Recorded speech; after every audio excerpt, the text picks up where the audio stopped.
Bom dia. Muito bem. Eu acabei de estar conversando ali com dois irmãos, aqueles do ginásio, disse, vamos que eu vou ter que falar em línguas. Aí um deles olhou assim, pastor, eu disse, pois é, ele vai falar sobre línguas. Eu digo, claro, não é em línguas. Mas é uma continuação, como eu disse na semana passada, não é bem uma pregação, é quase uma aula ou uma palestra sobre evidências de que os dons carismáticos cessaram. Eu dei argumento baseado na lógica e estava vendo argumentos baseados em indicações da Bíblia de que isso iria acontecer. Então, no primeiro argumento, eu mostrei que apóstolos e profetas foram o alicerce da igreja. No segundo argumento, aquela passagem de 1 Coríntios 13, de 8 a 11, é a ideia de desaparecimento de certos dons à medida que a igreja ia se aperfeiçoando, já falei. Argumento 3, mostrei que línguas eram sinais para incrédulos, principalmente para incrédulos judeus, como já mostrei, e que isso não tinha mais sentido nos dias de hoje. E agora eu vou continuar. Ok? Então, mais um argumento. Apenas 3 livros do Novo Testamento fazem listas dos dons. 1 Coríntios, Romanos e Efésios. Isso nós vamos ver particularmente, que nós vamos ver cada dom, né? Então vamos examinar tudo isso. Mas, para argumentar aqui, de 3 livros em que Paulo fala sobre dons, não é nem fala, é a lista, uma série de dons, só tem um deles que Paulo toca no assunto dos dons carismáticos e línguas, curar, milagres, discernimento de espíritos, variedade de línguas e interpretação de línguas. É 1 Coríntios. É o único livro. Romanos foi escrito mais ou menos 1 ano depois de 1 Coríntios. Paulo não fala nesses dons. Faz uma lista de dons, mas não fala nesses. Efésios foi escrito uns 4 ou 5 anos depois de 1 Coríntios. Paulo não fala neles, fala em outros dons, mas não fala neles. Isso sugere, não prova, mas sugere que esses dons foram cessando à medida que a igreja ia se desenvolvendo e o Novo Testamento se formando, como já expliquei lá num dos argumentos lá em 1 Coríntios 13. Um reforço a essa ideia é que mais ou menos 8 anos depois de 1 Coríntios ter sido escrito, Paulo escreve a Timóteo, lá no capítulo 5, versículo 23, e ele se refere a constantes enfermidades de Timóteo, e sugere que ele tome vinho, como remédio no caso, como medicação no caso. Mas claro que chama a atenção que ele não faz qualquer alusão a dizer assim, procure um irmão com dom de cura para resolver o seu problema aí na igreja, se é que ele próprio não tinha. Eu não sei se quem tinha o dom de cura curava a si próprio, não sei, mas é curioso que Paulo não toca no assunto e ele sugere remédio, no caso vinho, mas medicamento, era o propósito.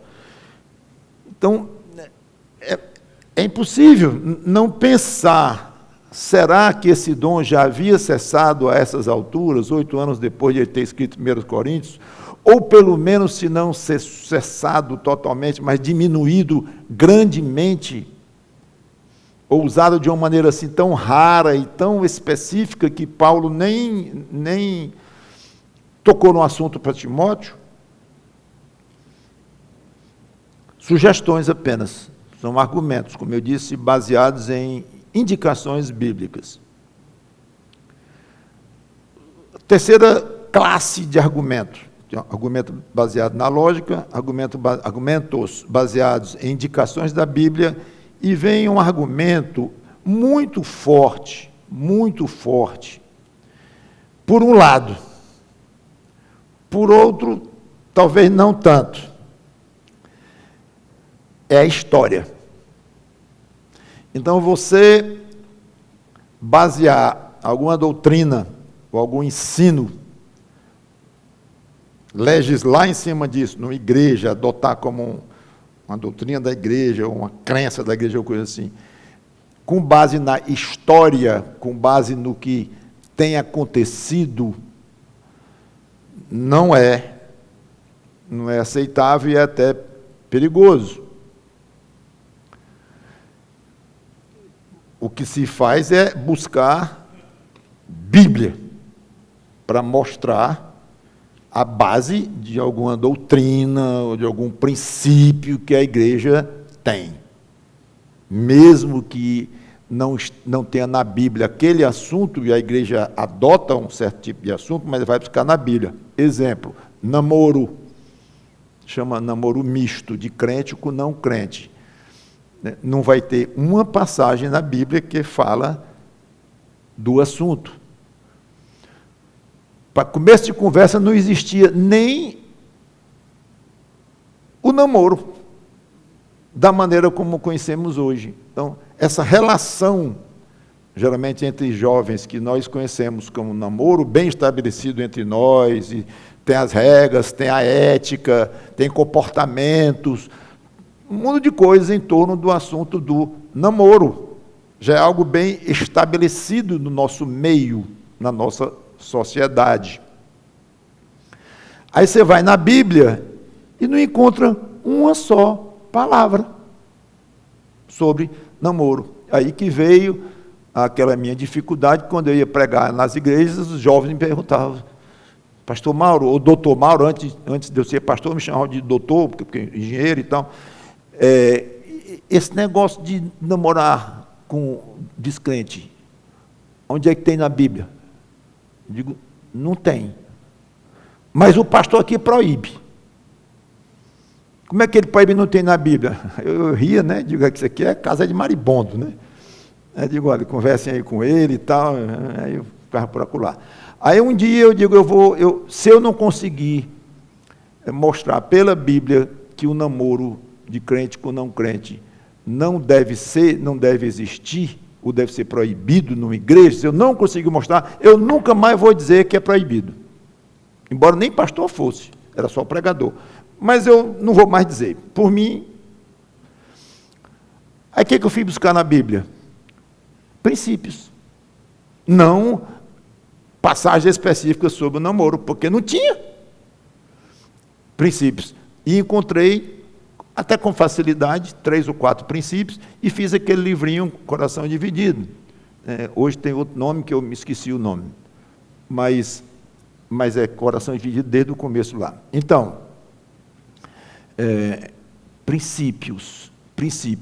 Então, a igreja, 2000 anos depois quer adotar um comportamento ao ponto de botar no estatuto, o nosso estatuto hoje fala que é proibido pelo estatuto o crente namorar com alguém que não seja reconhecido como crente, e obviamente eu vou manter isso na minha proposta de emenda, tudo, mas não tem uma passagem que você possa citar diretamente sobre o assunto. Tem passagens que você pode citar sobre princípios de pureza, de testemunho, de propósitos.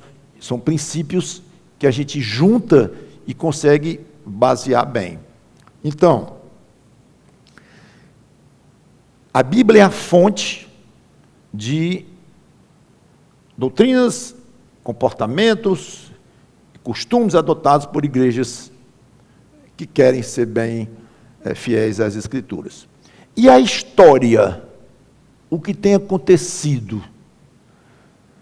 Bom, é óbvio que línguas cessaram durante quase 2000 anos, logo é bíblico. dizer que não tem mais língua, porque não tem mais mesmo, durante 2000 anos o Espírito Santo não operou mais língua, então aqui ninguém fala língua não, porque historicamente desapareceu. Não é saudável. Olha, nós estamos falando aqui de quase 2000 anos. É muita história, gente. São muitas décadas. São 20 séculos. Mesmo assim, o peso que a igreja dá para um aspecto histórico deve ser bem modesto e nunca decisório, né? Isso aqui decide essa nossa linha de atuação. Não. Agora, jogar no mato, como se diz, jogar fora, desprezar quase 2000 anos de história de igreja cristã. Não está na Bíblia, claramente isso aí, então vamos desconsiderar. Não é razoável. Então eu acho razoável se considerar o argumento da história como algo que dá um certo peso. Não mais do que isso. Há um livrinho que eu li, não está mais lá em casa, que está aqui na biblioteca, que um dia vai existir. Ela está por aí, eu vou até recuperar esse livro, porque eu quis citá-lo e não encontrei em português mais. Bom, o meu está por aqui, não sei onde é que está. Aí fui buscar um inglês na internet e traduzi do inglês. Esse livro, os jovens deviam ler. Esse livro, é bom esse livrinho, pequeno. Na hora jovem, os adultos também, porque só jovem, né? Porque jovem que é ligado nesse assunto, o adulto já está em outra fase. Pelo menos os mais velhos na fé. Os mais novos também ficam querendo saber como é isso, com toda a razão. Movimento Moderno de Línguas, Robert Gromacki. Depois eu posso dar detalhes. Então, está na página 51 e 52 da tradução em português, né? No outro é página 27. Tudo bem, eu vou ler. É longo, mas é o que de melhor eu já li sobre este assunto do argumento histórico, do aspecto histórico de línguas. É um resumo muito bem feito. Abre aspas. O fenômeno de falar em línguas não é exclusivo da religião cristã. Ocorrências entre pagãos foram registrados no relatório de Wenamon, é um documento antiquíssimo, egípcio, de 1000 anos antes de Cristo, que já se falava em línguas entre pagãos. Nos diálogos de Platão, mais ou menos 350 antes de Cristo, e outros. A pitonisa de Delfos era um lugar onde se profetizava, era um lugar na cidade de Delfos, na Grécia, onde tinha um templo enorme dedicado a Apolo. Dentro deste templo tinha um lugar chamado Oráculo de Delfos, em que profetas e profetisas, se chamava Pitonisa de Delfos, a profetisa principal lá e tudo, e Piton é o nome de uma serpente, como vocês sabem. Então, é envolvido, é muito ocultismo e tudo mais. E esse oráculo de Delfos foi um centro pesadíssimo na época, para nobres, autoridades e pessoas do povo, seja o que for, ia a Delfos para consultarem os oráculos, o que os deuses tinham a dizer, e os profetas e profetisas lá falavam o futuro e sugeriam e coisas desse tipo. Isso existiu entre 700 e 300 anos antes de Cristo, e se falava língua lá. E os adeptos das religiões de mistério teriam falado em línguas. No século XX, nos anos 1900 e tanto, ocorreu entre os islâmicos, muçulmanos ou maometanos, aqui tem maometanos, mas é a mesma coisa, os esquimós e os pagãos do Tibete e da China, nos anos 1900 e pouco, falaram em línguas, há casos registrados. Visto que Deus não é a fonte desse tipo de línguas de pagãos, esses exemplos mostram que o fenômeno pode ser duplicado por esforço satânico ou humano. No Antigo Testamento, há casos de fala profética, acompanhada de ações físicas estranhas, caso de Saul, por exemplo. Mas não há indicação definitiva de que tenha ocorrido falar em línguas. Agora estamos na Bíblia. Os primeiros exemplos claros de glossolalia é esse fenômeno de falar em outras línguas.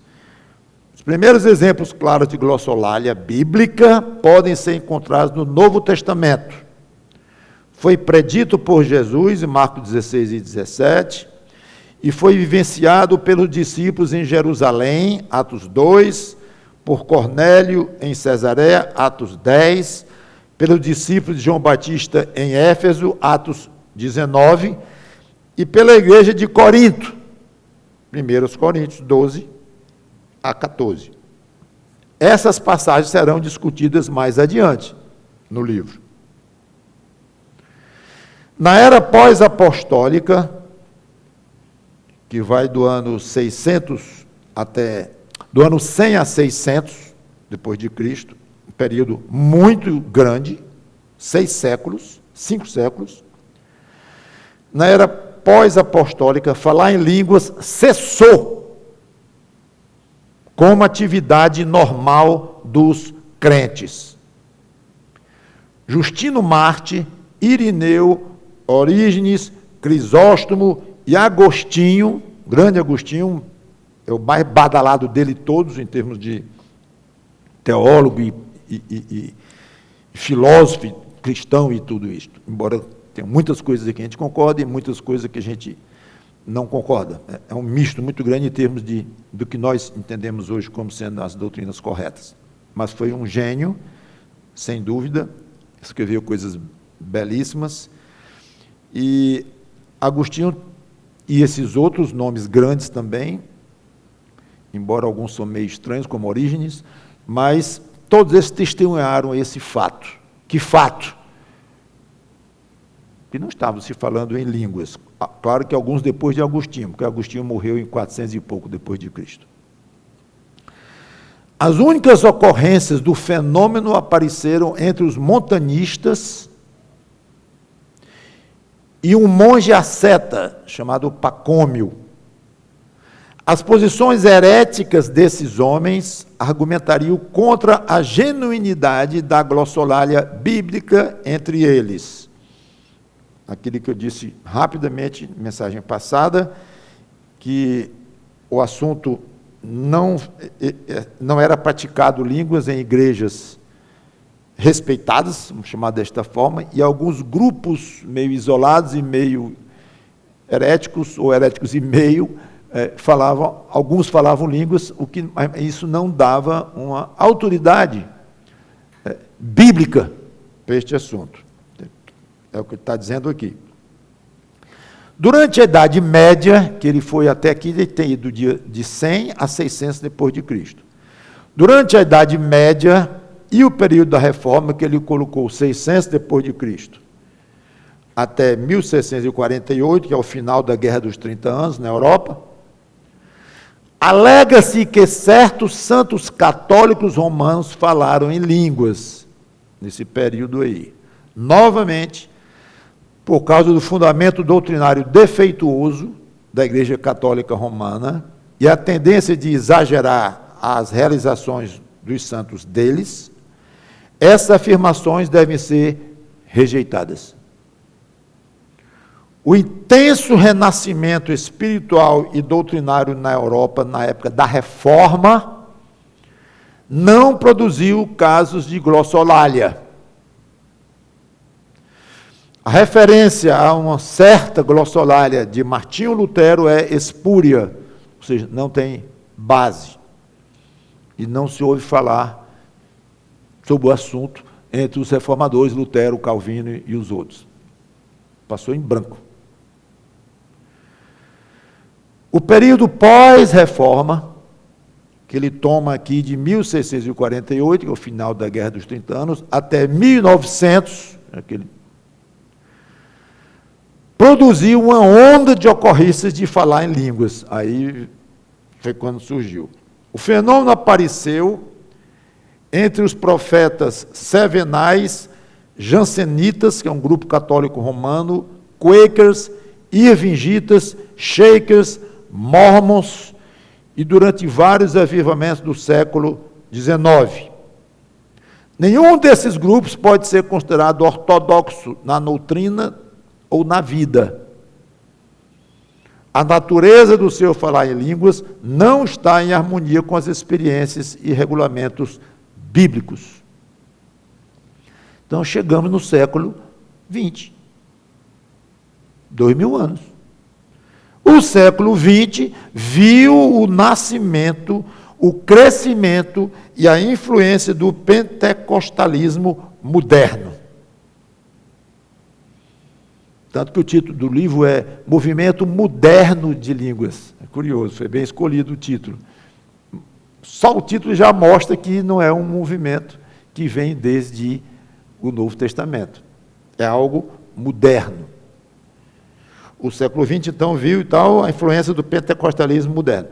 Este movimento, com ênfase na glossolalia, é uma força que deve ser considerada.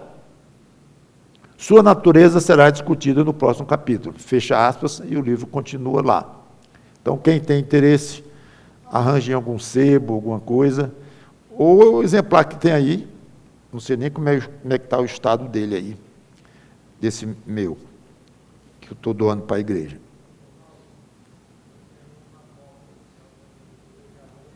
Pronto. Obrigado. Pastor Josias tem uma cópia. Nós jovens temos uma cópia deste livro, né? E não sei se a irmã Lúcia tem uma cópia também. Ela é a nossa mascote. Muito bem, fecha aspas. Agora eu falando de novo. Na minha opinião, não cabe aos conservadores, chamando conservadores os que não aceitam este movimento carismático baseado em línguas, mas que vai muito além, de curas, profecias e tudo mais. Não cabe aos conservadores provarem que línguas e curas cessaram. Isto é historicamente comprovado. Historicamente. E biblicamente, vários indícios. Nenhum momento falei prova. Penso eu que cabe aos carismáticos provarem que curas e línguas nos padrões bíblicos voltaram depois de estarem desaparecidos por quase 2000 anos. Eu entendo assim, cabe a eles provarem, porque é algo que estava sumido há 2 milênios. Não provem que cessou, não, vocês provem que ressuscitou, porque estava morto isso aí, 2000 anos. Tudo bem, é minha maneira de ver. Claro que eles vão ver o outro ângulo. Não, vocês é que tem que provar que cessaram. Ok. Basicamente é isso que eu tinha a dizer sobre as evidências. E eu vou encerrar com alguns pontos que deveriam ser explicados pelos carismáticos, e alguns eu já até coloquei na palestra passada, e agora eu vou alistá-los todos juntos, mostrando que é muito grande, creio eu, a massa de explicações, de demonstrações, de estudos, que eles devem trabalhar para mostrar um trabalho que mostra que todas as indicações bíblicas não eram indicações coisa nenhuma, e que esses 2000 anos de história, ou o registro está errado, ou que, mesmo os registros estando corretos, mas voltou, pronto, porque o Espírito Santo quis que voltasse, então voltou. 2000 anos depois voltou, do jeito que era lá, há 2000 anos atrás. Pronto. Ok. Mas mostrem, argumentem, estudem. Que era, inclusive, na época que eu me converti, mais de 40 anos atrás, era conhecido, isso pode ter mudado já, um tanto quanto, mas era durante um bom tempo, era bem conhecido, que os pentecostais quase não tinham seminários. Não estudavam, quase nada. Porque se convertiam, virava profeta, não é virava profeta, começava a dizer profecias, e falando coisas misteriosas, mostrando um nível espiritual mais elevado do que o batistão de 40 anos, que não fala uma palavra em língua, coitado. Um nível espiritual muito modesto. Então já havia eles curando pessoas, marcando dias na igreja de curas e tudo mais. Então, profecia, cura, milagre, é conosco. Estudar o quê? Se nós temos revelação direta, se nós temos contato direto com o Espírito Santo, ele fala por nós, do jeito que falava com os profetas, eu vou quebrar a cabeça, estudando, complicado, Velho Testamento, Novo Testamento, Israel, igreja, não, isso eu recebo direto. Não falamos desta forma, assim, tão elementar, como eu estou dizendo, mas a ideia era esta. E o fato é que aqui nós estamos examinando o motivo pelo qual eles não estudaram. Tudo bem, o motivo pode estar sendo examinado de uma maneira incompleta e tal, mas o fato não era duvidoso, era real. Praticamente não existia seminários carismáticos. 40, 50 anos atrás, e menos ainda no passado. Hoje, imagino que deva já ter mudado um bocado isso. Muitos que eram carismáticos ou são carismáticos têm estado mais moderados nisto. Alguns não falam com tanta eloquência como antes. Era muito comum, algumas décadas atrás, uma pomba como símbolo da igreja, coisa assim, indicando o Espírito Santo. Numa inversão grosseira do papel do Espírito Santo na igreja, que é óbvio que o Espírito Santo, ele tem o papel dele, como Deus que ele é, mas o papel dele no plano da salvação é apoiar o ministério de Cristo, tocando no coração, convertendo o pecador, convencendo o pecador do pecado, lembrando o que Cristo falou. Lembra disso? Tudo isso são verdades que vocês sabem muito bem. Então, o Espírito Santo, ele exalta Cristo, ele aponta para Cristo, ele leva a pessoa a Cristo, e uma vez convertido, ele ilumina, lembra o que Cristo disse e dá sabedoria para o crente entender. Esse é o papel do Espírito Santo. Não é na linha de frente da igreja.